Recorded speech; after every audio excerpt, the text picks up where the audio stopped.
Brethren, once again I greet you all well and trust that after the first week of this lockdown you are coping well, that you are staying isolated and staying within your bubble, and at the same time following the government's instructions on what to do and what not to do. I can't stress this enough how important it is that we stay safe, we stay well protected, and we treat ourselves as if we have the virus so that it won't spread from person to person. It's a tough time for New Zealanders, it's a tough time for Freemasonry in general, and we're 1 week down with 3 more to go as it stands at the moment. So we're in for the long haul, as I said in the first video. So do look after yourself, follow the instructions, and keep in touch with your friends and neighbours by telephone or other medium. It is important. I also want to say that our national office, through the leadership of our Executive Director, is working very, very closely with his team of national office members, who are all working from home as well, to ensure that Freemasonry continues as we know it in the sense of achieving our objectives. And our work stream at the moment is to focus on what Freemasonry is going to do when we start to come out of this bubble, when we start to get back to normal meetings, and let's hope that happens sooner rather than later, but what that will mean for Freemasonry. We want to connect better with our members during this period, and we're impressed and very, very pleased to see some of the initiatives that are coming up from Brethren, from lodges, districts, and from the Divisional Grand Masters. On a regular basis, I meet with the executive leadership team and the Divisional Grand Masters only this week.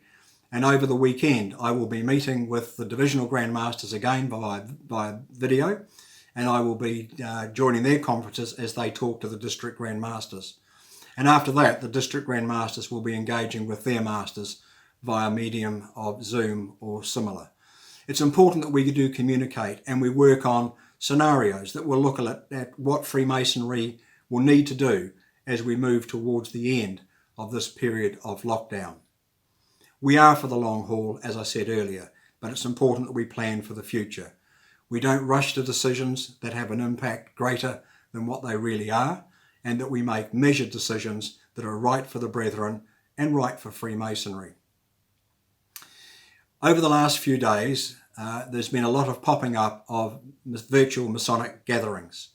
They're not lodge meetings, and they are going to be regarded as virtual Masonic gatherings. That is where Freemasons can join together through an online streaming medium such as Zoom, Teams, or other Skypes, for example, where work can be done in the educational field or Masonic knowledge. And I want to see that continue. I think that's really, really good initiatives, and I want to encourage that. We can't confer degrees, we can't conduct ceremonies. There can be no formal opening of a lodge or anything else in the virtual space as it stands at the moment, because our landmarks are quite clear in what we can do and how we do it. We need to protect those going forward. So Masonic virtual gatherings are important, and I want to encourage those to continue.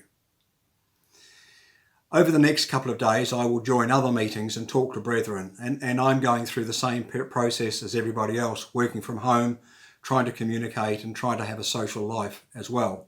And I know how difficult that is, but we do want to work together and we do want to stay in touch with each other. Finally, a word of warning. Please don't commit to projects in the district that can expose you to risks. It is important that we look after ourselves. Think through things. Take on activities that you may be able to do from home and within your lodge from a virtual point of view, but don't engage in the community where you put yourself and others at risk. These videos in the future will appear on the Grand Lodge website every Thursday or Friday, and I do encourage you and your members to visit regularly for updates on what Freemasonry is doing for you and our future. Thank you for your time.